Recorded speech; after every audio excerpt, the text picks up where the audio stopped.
The man the world would know as the Yorkshire Ripper began life in the shadows of Shipley, scarred by violence long before he committed any crime. By 1981, Peter Sutcliffe had murdered 13 women, terrorized northern England, and left police reeling, despite being interviewed and released multiple times.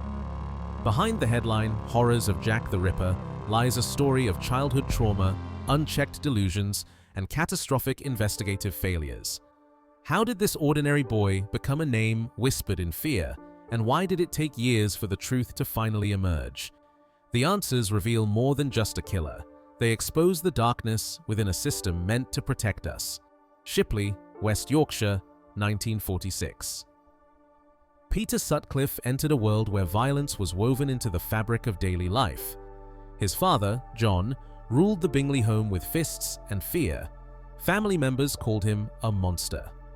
One Christmas, before Peter turned 6, his father smashed a beer glass over his head for sitting in the wrong chair. Blood on the carpet, siblings frozen in shock. This was no isolated outburst.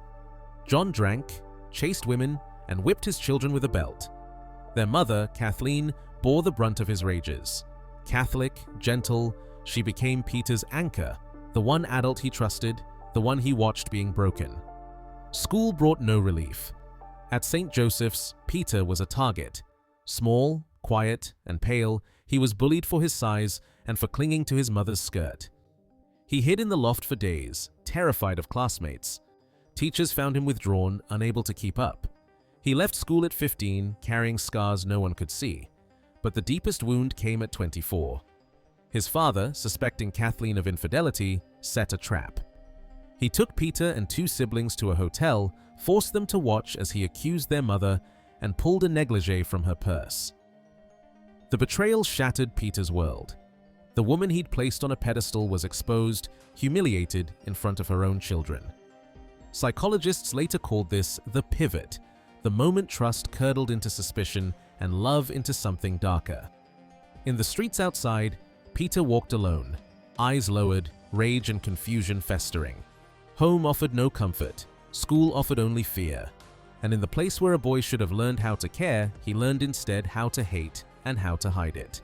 Bingley Cemetery, late 1960s. Peter Sutcliffe, 20, worked among the gravestones, digging plots in the rain, washing corpses in the small hours. He volunteered for overtime, joked about the dead, and grew comfortable with silence. Co-workers thought he was odd, but harmless. At home, he spent evenings alone, listening for sounds others could not hear. By his early 20s, Peter told friends he sometimes heard voices, soft at first, then sharper, urgent, impossible to ignore. He described a presence in the graveyard, a voice that whispered he had a purpose. He never shared the details, but the message grew clearer with time.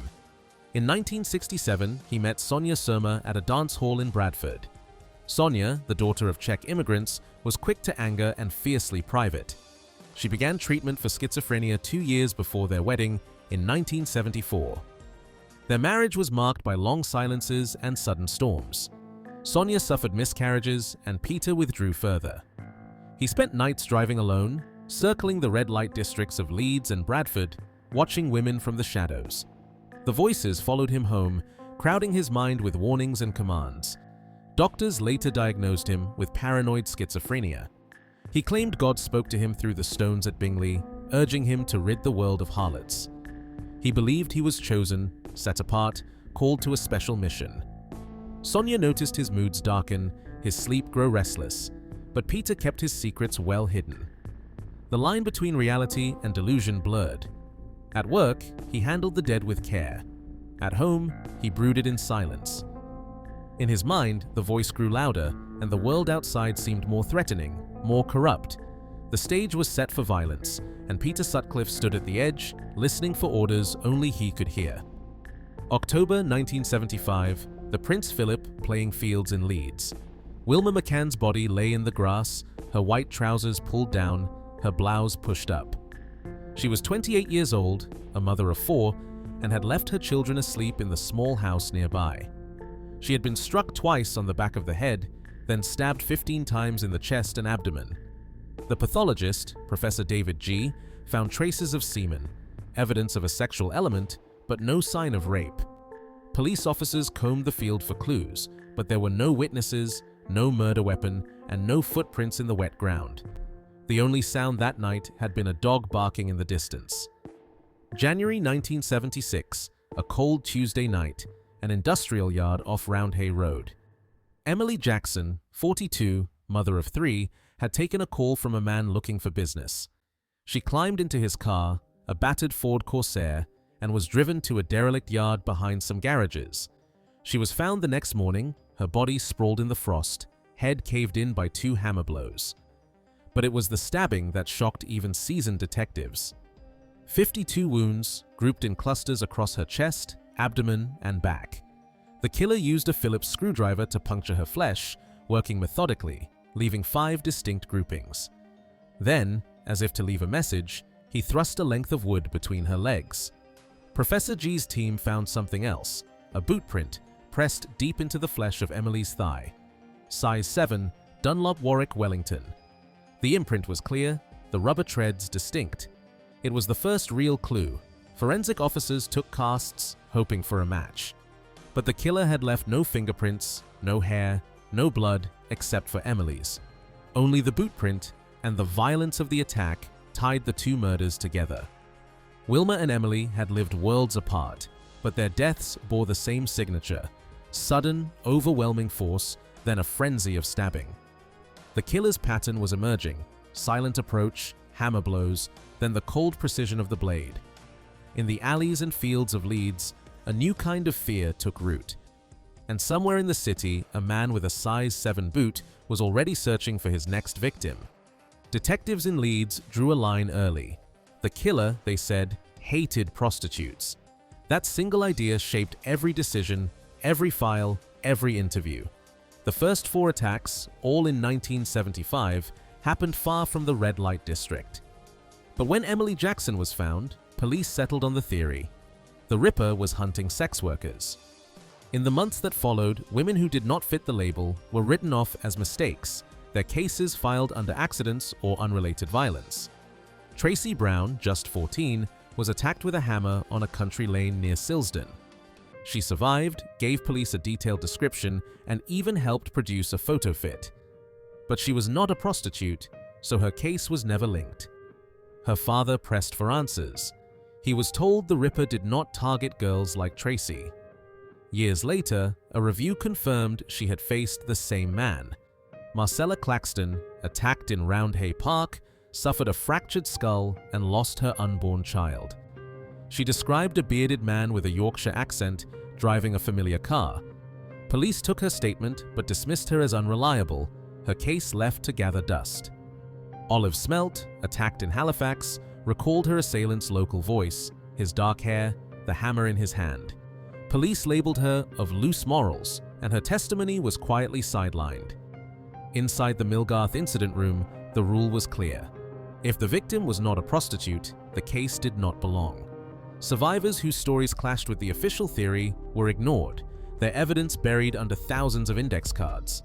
When college students and office workers were attacked, detectives called them accidents, outliers in a pattern they refused to question. The prostitute hater label narrowed the search, blinding the investigation to voices that might have stopped the killing sooner. By 1979, the theory was policy. Memos instructed officers to disregard suspects who did not fit the accent on the hoax tape, reinforcing the blind spot. Statements from survivors like Claxton and Brown, and even photo fits matching Sutcliffe's face, were lost in the shuffle. The investigation moved forward, but always along the same narrow track, missing the warnings that echoed from the margins. February 1977, Chapeltown, Leeds. Irene Richardson's body lay behind the sports pavilion in Roundhay Park. She was 28, recently separated, mother of 3. 3 hammer blows to the back of the head, her skull fractured. The killer dragged her across the grass, pulled up her skirt, and stabbed her repeatedly in the stomach, neck, and chest. This time, he left something new: her knee-length boots, unzipped and neatly arranged over the back of her thighs. Police found tire marks nearby, deep in the mud, a clear impression from a Ford Corsair. The arrangement of the scene, the boots, the pose, showed a cold, deliberate mind. Not just violence, but a need to shock, to control every detail. April 1977, Manningham, Bradford. Patricia Atkinson, 32, was found in her flat on Oak Avenue. She had been drinking at the Carlisle pub the night before. Neighbors heard nothing. Her killer followed her home, forced entry, struck her 4 times with a hammer, then stabbed her in the chest and stomach. Blood pooled on the bedsheets. Forensic teams found a boot print in the blood, size 7 Warwick Wellington, the same as Emily Jackson. The killer had wiped down the door handle, careful to leave no prints, but he couldn't erase the mark of his boot. June 1977, Reginald Terrace, Leeds. Jane MacDonald, 16, left a disco at midnight and walked home alone. Her body was found at the bottom of a children's slide, less than a mile from the Richardson scene. She had been struck from behind, dragged into the shadows, stabbed in the chest and back. She was not a sex worker. She worked at a shop, lived with her parents, and dreamed of travel. The city woke to headlines of a new kind of victim, young, innocent, blameless. The police profile shattered.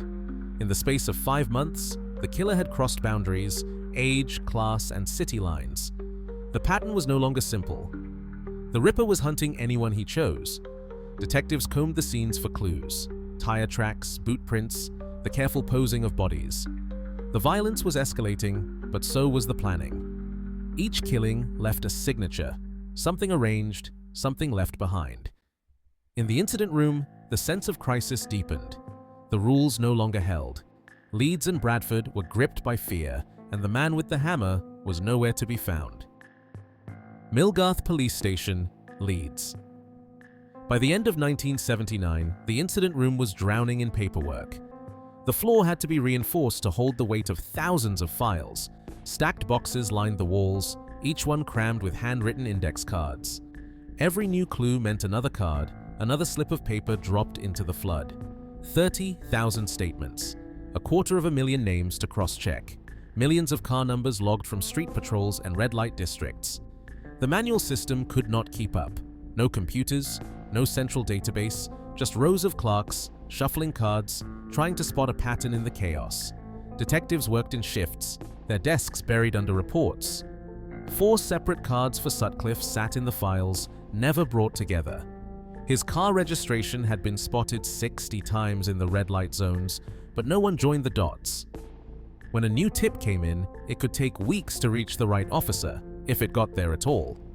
The photo fit from Marcella Claxton, showing a bearded attacker, was filed and forgotten, buried under newer leads. The same face stared out from dozens of witness sketches, but no one lined them up on the wall. The system that was meant to catch a killer instead hid him in plain sight. The pressure inside the incident room was relentless. Officers clocked up 2.5 million man-hours over 5 years, an army of effort lost to paperwork. They interviewed 130,000 people, visited more than 23,000 homes, checked 150,000 cars. But the more they worked, the deeper the pile grew. Each new clue risked being lost in the shuffle. The mood turned frantic. Detectives argued over priorities. Some pushed for a fresh approach, but the mountain of data made change impossible. The investigation stalled, trapped by its own bureaucracy. Outside, the city was changing. Feminist groups marched through the streets, holding banners and candles. They called out the police for failing women, for blaming victims, for letting a killer roam free. Reclaim the Night protests filled Leeds and Bradford, demanding action, demanding answers. Inside the incident room, the sense of failure was heavy. The killer was still out there. The files kept piling up, police waited for a breakthrough, a single clue to cut through the noise. But the only thing growing was the chaos. Spring 1979, Sunderland. 3 handwritten letters arrived at the West Yorkshire incident room, each signed Jack. The writer taunted police about their failures, describing details that seemed to match facts from the murder scenes. Then, a cassette tape landed on George Oldfield's desk. A man's voice, heavy with a Wearside accent, spoke directly to Oldfield. "I am Jack. I see you are having no luck catching me." The accent was unmistakable. Sunderland, not Yorkshire. Oldfield played the tape for his team, convinced they were hearing the Ripper himself. A public campaign launched overnight. Police broadcast the tape on television and radio, urging anyone who recognized the voice to come forward. Billboards went up across the north. "Listen to his voice. Help us catch him." The search shifted to the northeast, with officers interviewing 40,000 men from Sunderland to Newcastle. Factories, shipyards, and pubs echoed with the tape. Every suspect was measured against the accent on that recording. If he did not sound like Wareside Jack, he was crossed off the list. Inside Millgarth, Oldfield grew obsessed. He listened to the tape hundreds of times, convinced it was genuine. The investigation spent over £1 million chasing the voice. Forensic experts warned the letters were a hoax, but senior officers dismissed their doubts. Meanwhile, statements from survivors, women who had heard their attacker speak with a local Yorkshire accent, were ignored. Suspects with Yorkshire roots were dropped. Peter Sutcliffe, interviewed twice more after the tape, was cleared each time. The real killer watched the chaos from a distance. In the 18 months after the hoax, 3 more women died. The man police hunted was never in Sunderland. He was still prowling the streets of Leeds and Bradford, hidden by a stranger's voice on a cheap cassette. January 2nd, 1981, Sheffield. A routine patrol car pulled up behind a brown Rover parked behind the light trades house. Sergeant Bob Ring and Police Constable Robert Hydes approached, finding Peter Sutcliffe with Olivia Reevers, a local prostitute. The car's number plates did not match the registration. Sutcliffe was arrested for suspected theft. Before getting in the police van, he asked to relieve himself behind an oil tank. He used those seconds to hide a hammer and knife in the dark. At the station, Sutcliffe played it calm. During a bathroom break, he slipped another knife into the toilet cistern. Hours passed. The officers ran checks. Sutcliffe's name came up in connection with the Ripper inquiry. He matched the beard, the accent, the car, seen in red light districts. Still, nothing concrete, until Sergeant Ring, acting on a hunch, returned to the arrest site. He found the hammer and knife hidden behind the oil tank. Back at the station, the evidence was laid out. Sutcliffe's story began to unravel. After 2 days of questioning, Sutcliffe broke. "I am the Yorkshire Ripper," he said. The confession was matter-of-fact, almost cold. He described the attacks, the weapons, the voices in his head. He showed no emotion. On January the 5th, he was charged with 13 murders and 7 attempted murders. May 22nd, 1981, Old Bailey. Peter Sutcliffe stood in the dock, silent as the judge sentenced him to 20 concurrent life terms. The verdict brought the manhunt to an end. The court recommended he never be released. Behind the headlines, the files closed. Outside, families waited for answers that would never come. By the time Peter Sutcliffe was arrested on January 2nd, 1981, police had logged over 2.5 million man-hours and created more than 2.5 million index cards in their search. The investigation revealed critical failures. Survivor evidence was overlooked, and the Wareside Jack hoax misdirected resources for nearly 2 years. Sutcliffe confessed, was convicted of 13 murders and 7 attempted murders, and received 20 life sentences on May 22, 1981. Despite his diagnosis of paranoid schizophrenia in 1981 and extensive interviews, questions remain about what led to his violence and whether earlier intervention could have saved lives. Many official files remain sealed. Today, the case drives reforms in investigative methods and victim support. The Yorkshire Ripper's crimes left a lasting impact on policing, public trust, and the families of those lost. A legacy documented in police records, court transcripts, and the enduring quest for answers.